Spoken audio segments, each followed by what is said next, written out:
Jai Hind students, myself Praveen Kumar, assistant professor in Ajay Kumar Garg Engineering College, Ghaziabad, and today we are going to discuss the subject that is Energy Science and Engineering. Subject code is KOE 033 and in even SEM its code is 043. This is basically an open elective subject, and our today's topic of discussion is about basics of semiconductor physics. So let us start the discussion for today's lectures. So as far as the contents of the today's video lectures are concerned, I will discuss about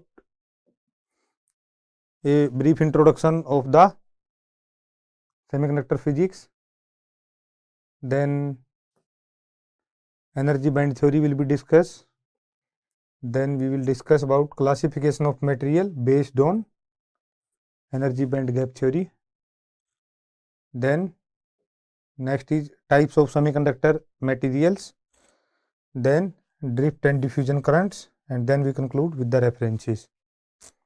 So let us start the discussion for today's lecture. So firstly, introduction. So basically a semiconductor is basically a material. Semiconductor is basically a material which resistivity value basically lies between conductors and insulators. Value in between conductor and insulators. So we will discuss it in the next slides. So basically a semiconductor is basically a material which resistivity value lies between that of conductor and insulator, and the conductivity of the semiconductor material can be varied under an external electric fields, and device made from semiconductors, the devices which are made from the semiconductor material are the foundation of the modern physics. So from this point it is clear why it is important to study about the semiconductor material or the physics behind the semiconductor materials, because they are the basic bones of the modern electronics, which include basically radio. This is basically radio, computers, telephones, and maybe other device just like your mobile phones, or you can say your laptops, or even your refrigerators or microwave ovens. So semiconductor devices include the transistor and many kinds of diodes, which may include the light emitting diode. This is basically LED, light emitting diode. In short, you can say LED, light emitting diodes. The silicon controlled rectifier, in short you can write it as SCR, silicon controlled rectifier, and digital and analog integrated circuit, or you can say ICs. Solar photovoltaic panel are large semiconductor devices that directly convert light energy into electrical energy. So solar photovoltaic cells basically work on the principle of photodiodes, which converts light energy into electrical energy, and those photodiodes are basically made up of semiconductor material. So from this slide it is basically very clear that semiconductor materials are very important for the modern day usage or modern day applications or devices. So basically if we talk about conductor, metallic conductor, the current is basically carried by the flow of electrons, but in case of semiconductors the current can be carried either by the flow of electrons or the flow of positively charged particles, or you can say that are known as holes in the electron structure of the materials. So we will discuss this in the next slide. So basically silicon and germanium, these two are the basic types of semiconductor materials, and silicon is basically used widely for making semiconductor devices. So many other material are used just like including germanium, gallium or arsenide. And basically semiconductor is of two type. One is the intrinsic type, which is of pure, and another one is the extrinsic type, which is of impure. And the process of making intrinsic semiconductor impure is known as doping. So basically what is the function of the doping? Basically doping converts a pure semiconductor or intrinsic semiconductor into extrinsic semiconductor. How it is done? This is done with the help of mixing any pure semiconductor material with some impurities. We will see in the coming slides about this process of doping in detail also. So firstly, let us discuss about the energy band theory. How to classify different materials based on the energy bands. So basically in case of energy bands theory, we have three bands. One is the valence band, another one is the conduction band, and third one is the forbidden band. So it is clear from this diagram. We have a nucleus, then we have first level, second level, third level, and we have certain gap between these two, and the outermost cell is valence band. I mean above valence band we have conduction band. So you can see this is the basic diagrams. So this is nucleus here,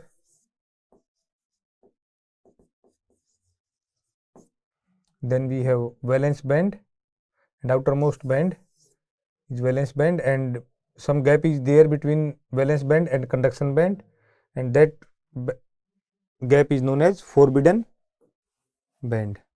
So basically there are discrete individual energy levels associated with each of the orbiting electrons which revolve around the nucleus. So this is nucleus. So there are predefined orbits, and electrons revolve here in predefined paths, and the outermost band of this is known as valence band, and then we have some forbidden energy gap, and then we have conduction band. So the more distinct the electron from the nucleus, the higher the energy state, or you can say higher the possibility that they become free by shifting from valence band to conduction band. So higher the energy if it is more distant from the nucleus itself, and any electron that has left its parent atom has a higher energy state than any other electron in the atomic structures. So based on the energy band theory, we have three bands: valence band, conduction band, and forbidden band. So let us discuss about these three bands in details. So first one is the valence band. So basically valence band is a band of energy level which are closer to the nucleus, and any electron in valence band basically experiences a strong force of attraction from the nucleus, and it can't move freely when external electric field is applied. So it is called bounded electrons. Then we have conduction band. In case of conduction band, this is basically a band of energy level. This is basically a band of energy level which are far away from the nucleus itself, and the conduction band is the band of the orbit that are high in the energy and are generally empty. This is not always the case. In case of, we will see in the next slides, in case of conductors, basically conduction and valence band overlaps each other. So in that case this band is not empty, but generally it is empty for the insulator as well as for the semiconductors. So basically an electrons in the conduction band has weak influence of the nucleus, and hence it can move freely under the effect of applied electric field, and so it is produce current, and that is called free electrons. So you can say when any electrons jump from valence band to conduction band, then it's become free electrons.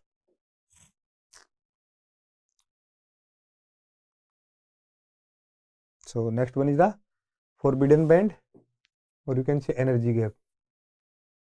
So basically in solid state physics, an energy gap, or you can say band gap, is basically a energy range in a solid where no electron state can exist. So this is basically, you can say, boundary between the valence band and the conduction band. In case of conductor, this boundary doesn't exist, but in case of insulator and semiconductor, this boundary exists. And forbidden band is basically measured in terms of electron volts. So it is generally referred to the energy difference in electron volts between the top of the valence band and the bottom of the conduction band in insulators and semiconductors, and it is 0 for the conductor, because in case of conductor the valence band and the conduction band overlap each others. So now let us discuss about the classification of the different types of material, and our basis for classification is energy band gap or energy band gap theory. So basically there are three categories of the solids. If you classify them based on the energy band gap theory, or you can say conducting properties, so they are classified as conductors, semiconductors and insulators. So how to differentiate between these two? So this diagram is very simple to classify between these two.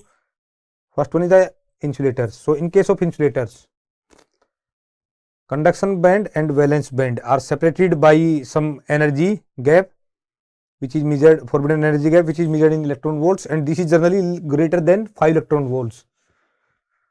So in case of conduction bands, no electrons are present, and in case of valence band, outermost band, electrons are present, but they are not able to move to the conduction band, because here the energy gap, forbidden energy band, is greater than or equal to 5 electron volts. So this is insulator. So what is the case for semiconductor? Again there is separation between conduction band and valence band by some forbidden energy gap, but this forbidden energy gap is generally not equal to or more than 5 electron volts. This is generally less than 5 electron volts, or in most of the cases this is less than 2 electron volts.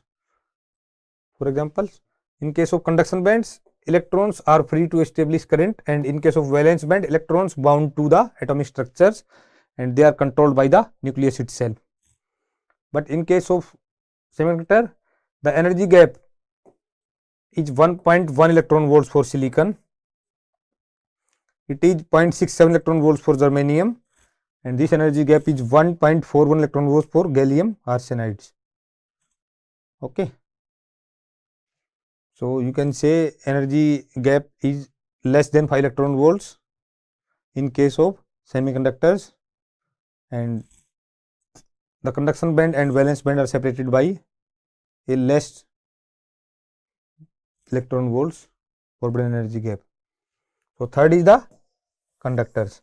So as you can see, in case of conductors, there is no energy gap or forbidden energy gaps, and the valence band and the conduction bands overlap each others. So in case of conductors, all the valence band electrons can move freely to the conduction bands, and they can contribute to the flow of currents. And how fast these electrons move from one point to another points depends on the charge. So current is basically dq by dt. So basically higher their movements, higher is the currents. So this is the classification between insulator, semiconductor and conductor based on the energy band gap theory.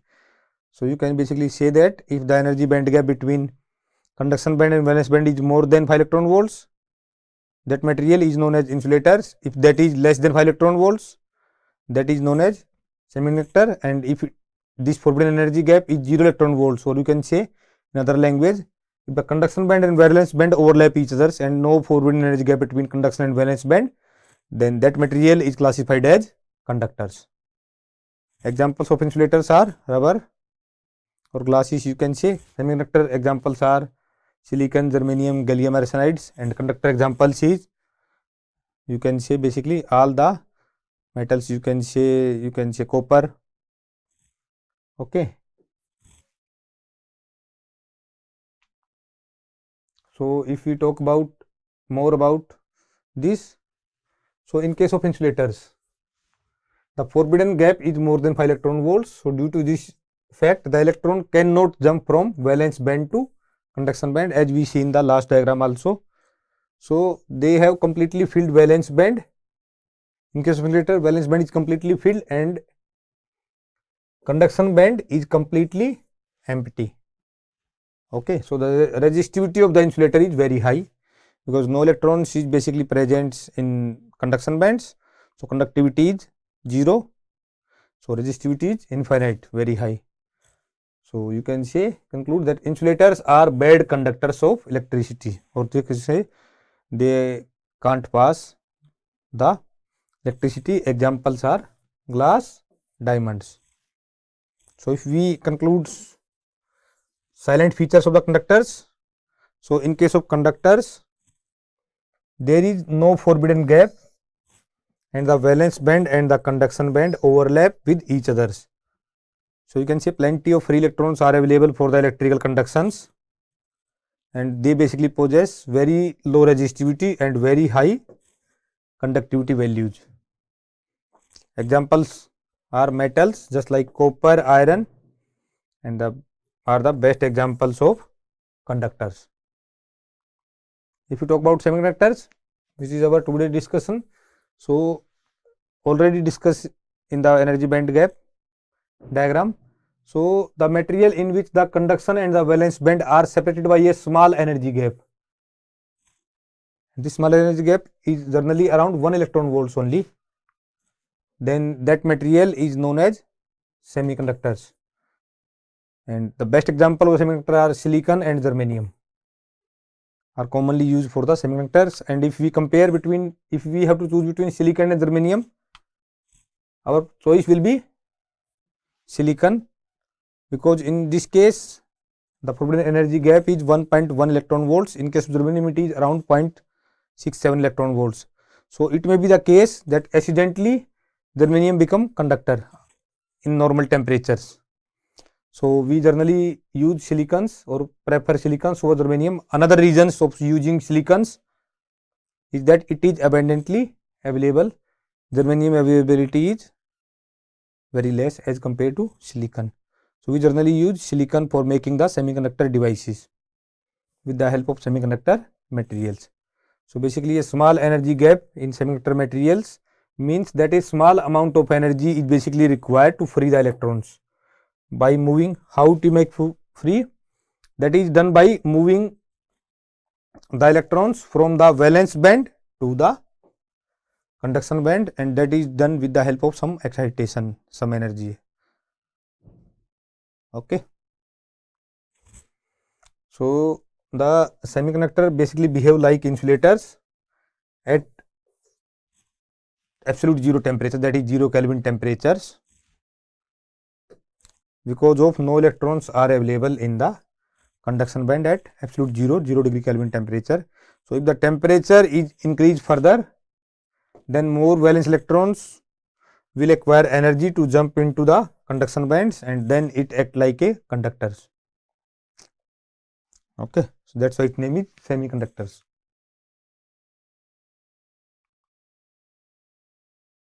Then if the valence band electrons receive sufficient thermal energy, then it can move from conduction band to valence band and leaving a vacancy in the valence band, and this vacancy in the valence band is known as hole. So hole is nothing, basically the deficiency of electrons at any points is known as holes, and they are said to be positively charged, and therefore if one electron is sufficiently thermal energized, it create a pair of free electrons and a holes, and this process is called carrier generation. So it is carrier generations. If electrons move from one point to another point due to some thermal energy, or you can say electrons move from valence band to conduction bands due to thermal energy, thermal excitation, then a deficiency is created at the original points, that is hole, and this process of electron hole pair generation is known as carrier generations. So basically carrier generation can happen due to these 4 points, that is thermal excitation, photo excitation, electrical excitation and impact ionization. Okay, so carrier, you can say electron hole pair carrier generation can be happen due to thermal excitation. We increase the temperatures, we bombard the nucleus with some photons, packets of energy, or we apply some electric excitation or some impact ionization process, then that may result into the carrier generation or electron hole pair generations. So let us discuss about the next point. So for silicon, this energy gap is 1.21 minus 3.6 into 10 raised to power minus 4, and that is equal to 0.785 minus 2.23 into 10 raised to power minus 4 for germanium. So if you calculate that, so at 0 degree Kelvin, this energy gap for germanium is 0.785 electron volts, and for silicon it is 1.21 electron volts, and at 300 degree Kelvin room temperature, you can say this basically value is 0.72 electron volts, and for silicon it is 1.11 electron volts. So from now it is cleared why we choose silicon over germanium, because in case of germanium this energy gap is less than 1 electron volts, or less than 0.8 electron volts to be precise, but in case of silicon that is more than 1 electron volts. So that's why we prefer silicons. So when the external electric field is applied, then the free electrons travel from conduction band and producing a electron current, and whereas hole travel in valence producing hole current, the total current will be sum of the free electrons and holes currents. So total current I total is given by current due to free electrons and current due to holes. So you can just write down is IT is equal to I due to electrons plus chi current due to holes. This is total current. Okay. Then as temperature increases, the free electrons and the holes will increase, and the conductivity of the material is also increased. So if we discuss more about the main types of semiconductors, semiconductors are mainly of two types. First one is the intrinsic type semiconductor, second one is the extrinsic type semiconductor. So intrinsic type semiconductor is basically a pure type of semiconductor, and this is impure type of semiconductor, impure type. Okay. So let us discuss what is intrinsic semiconductor first, then we will discuss about the extrinsic. So in case of intrinsic semiconductor are basically those semiconductor or material in which the impurity are not present, means they are pure, and therefore they are called pure semiconductors. So here the Fermi energy level exists exactly between at the midway of the energy gap. So how to find out the Fermi level, we will discuss in the next slide. So when a semiconductor is basically taken at 0 degree Kelvin, absolute 0 temperature, then it behave like a insulator, and the conduction occur at higher temperatures due to the thermal excitation of the electrons from valence band to conduction band, as we see in the previous slides also. Some of the examples for the intrinsic or pure semiconductor are germanium and silicons. Okay. So this is the figures which show germanium and silicons. So in intrinsic semiconductors, the temperature is increased, the electron hole pair will generated, and you can say hence the electrons concentration in the conduction band will be equal to the whole concentration in the valence band. So this is germanium structure, this is silicon structure. So in both of the case the valence electrons will be 4. Okay. So this is nucleus, these are our outermost shell, and outermost shell is the valence band, and this orbiting structure is fixed. So they doesn't collide with each other. So this is basically a silicon examples. So you can say in case of silicons we have 4 valence band electrons, these outermost. So they are basically bound with other types of silicons. So this is basically bond. So they are basically bounded with each other. Okay. So this is the structure of the silicon.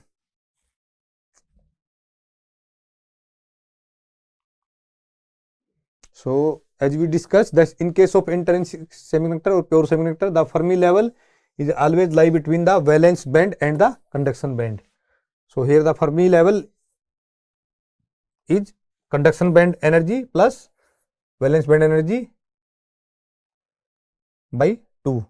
So the law of mass action for intrinsic semiconductor is N into P is equal to Ni square, where N is the concentration of the electrons and P is the concentration of the holes, and Ni is the intrinsic semiconductor concentration. So that is Np is equal to Ni whole square. So in case of intrinsic semiconductor, the carrier concentration of electrons is N and holes is P. So if we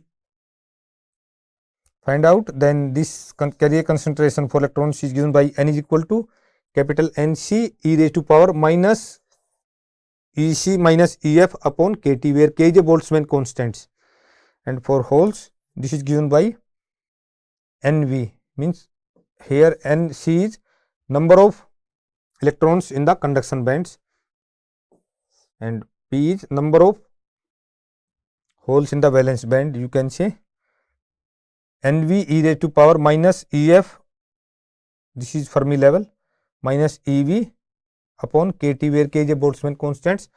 So Fermi level position in the intrinsic semiconductor is shown here. So Fermi level basically lie between the half of the, so distance between conduction band and Fermi level, and distance between valence band and Fermi level is same. So these two both are basically equal. Okay. So this is valence band energy level, this is conduction band energy level, and Fermi level energy given by this formula. Okay. So let us derive this expression. So in intrinsic carrier concentration, in intrinsic semiconductor the number of electrons and the number of holes are equals. So you can say N is equal to P is equal to Ni, where Ni is the intrinsic carrier concentration. So if you do the square of the this Ni square is given by Nc e raised to power minus bracket start Ec minus Ef bracket close upon Kt into Nv e raised to power minus Ef minus Ev bracket close upon Kt. So if you solve it out, then we will get Ni square is equal to Nc Nv e raised to power minus Ec minus Ev bracket close upon Kt, where Ec minus Ev is Eg, that is forbidden energy gap. Conduction band energy minus valence band energy is equal to Eg, that is forbidden energy gap. If you solve it further, then you can say Ni square is equal to capital Nc upon Nv e raised to power minus Eg upon Kt, and if you solve it, then Ni is equal to Nc Nv under root e raised to power minus Eg upon 2 Kt, and this above equation show that the intrinsic carrier concentration formula. So in case of intrinsic semiconductor, if you solve it further, then we will get Nc is equal to e raised to power minus bracket start Ec minus Ef upon Kt, that is equal to Nv e raised to power minus bracket start Ef minus Ev bracket close upon Kt. If we solve it out, then we will get this Nv upon Nc that is equal to e raised to power 2ef minus bracket start ec plus ev bracket close upon kt, and if we take logarithm of the both sides where log e raised to power ex is equal to x, then we will get this 2ef is equal to ec plus ev plus kt log bracket starts nv upon nc bracket close. So if we solve it further, then we will get this formula, and if we assume nc is equal to nv, that is a number of carrier present in conduction band and valence band are equals, then this is equal to ef is equal to ec plus ev by 2. So the Fermi level in intrinsic semiconductor is always lie between the valence band and the conduction band. So this is the mathematical proof for the same. Okay, students. So now let us discuss about extrinsic semiconductor. So as I have stated already at the starting of the lectures, that extrinsic semiconductor means impure types of semiconductor. So the addition of doping elements significantly increases the conductivity of the semiconductor, and in fact the impurity is accidentally present in semiconductor. So even in low concentration like 1 atom in 10 raised to power 12 atoms, which make it extrinsic. So now the point is how to make any intrinsic semiconductor or how to convert any intrinsic semiconductor into extrinsic. That is done with the help of doping. So let us understand this more. So doping of silicon. So these are fifth column elements, that is phosphorus, arsenic and antimony. So the extra unbounded electrons is practically free with a radius of motion that is 80, and the energy level near the conduction band, and these are n type semiconductor.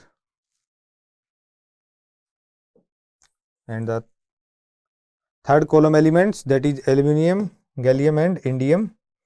So the extra electrons are bounded, supplied by a neighboring silicon atom and leave a hole in the silicon, and energy level near the valence band, and these are p type semiconductors. So fifth column elements are n type semiconductors, and third column elements are p type semiconductor.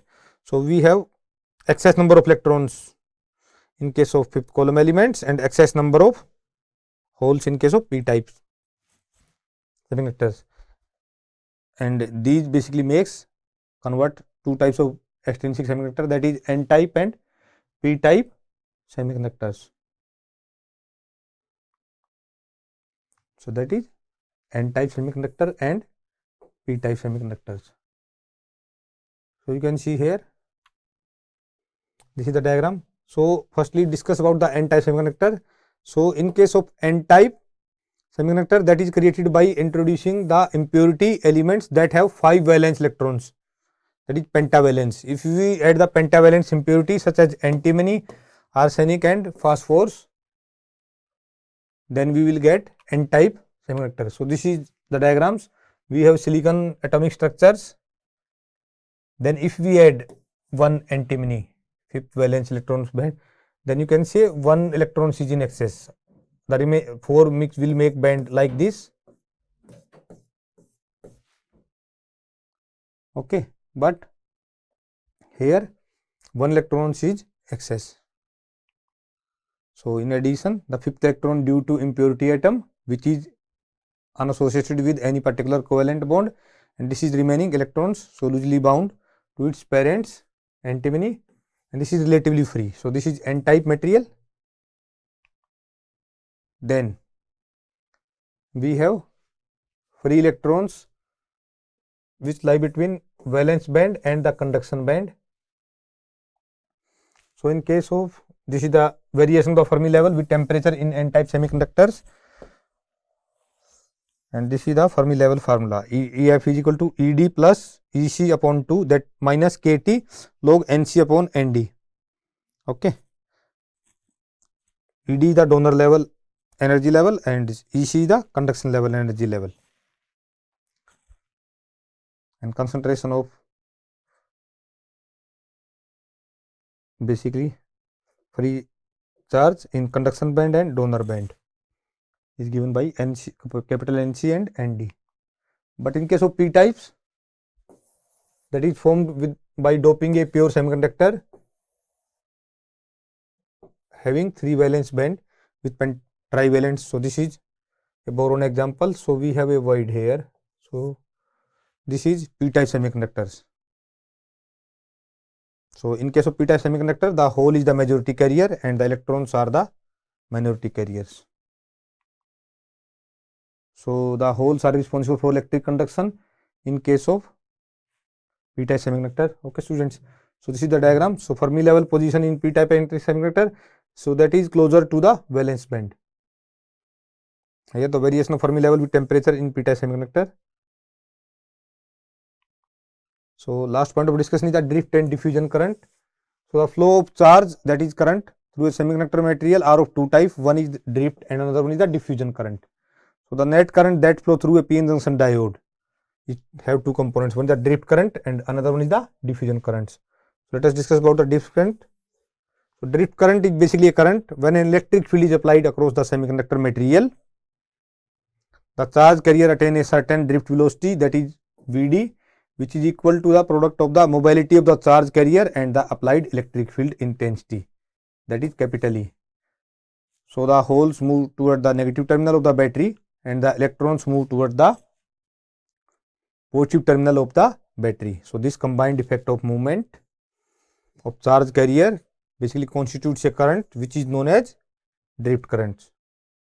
Okay, so this drift current is defined as the flow of electric current due to the motion of the charge carrier under the influence of an external electric field,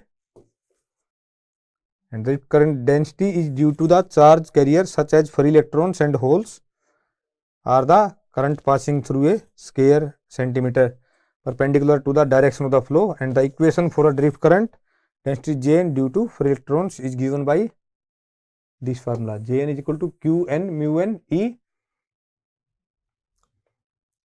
A upon centimeter square, ampere per centimeter square. So the drift current density is Jp. So n is the number of free electrons, P is the number of holes, mu n is the mobility of electrons, mu p is the mobility of holes, E is the applied electric field, and Q is the charge of electrons, that is 1.6 into 10 to the power minus 19 coulombs. So next is diffusion current. So it is possible for an electric current to flow in a semiconductor even in the absence of the applied voltage, provided the concentration gradient exists, and the current which flow due to concentration gradient is known as diffusion currents. Okay, so as you can see, we have many electrons and we have holes, so it may be possible that they may diffuse from one point to another point, that constitutes the diffusion currents. So from the region of the higher concentration to the lower concentration of the same types of charge carrier, so the movement of the charge carrier take place resulting a current which is called diffusion currents. So concentration gradient is responsible for diffusion currents, and the diffusion current depend on the material of the semiconductors, types of charge carrier and the concentration gradient. So this is the graph. So excess holes concentration varying along the axis in an n-type semiconductor, and basically and the resulting diffusion current shown here. Okay, so diffusion current density is given by this formula, Jp is equal to minus Q dp, dp upon dx, ampere per centimeter square. And since the hole density decreases with increased x as shown in the figure last, so dp by dx is negative and the minus sign in the above equation is needed in order that Jp has a positive sign in the positive s direction. And the current density for diffusion current is given by this formula. Okay, students. So total current, that is total current in a semiconductor is the sum of drift current and the diffusion currents. So therefore, for a p-type semiconductor, the total current per unit area, that is the total current density, is given by this formula, and the total current density of n-type is given by this one, which we have already discussed in past slides also. So basically in today's video lectures, students, we basically discuss about the some basic concept of the semiconductor physics. These are some of the references which I have referred for preparing today's video lectures PPTs. Thank you students and Jai Hind.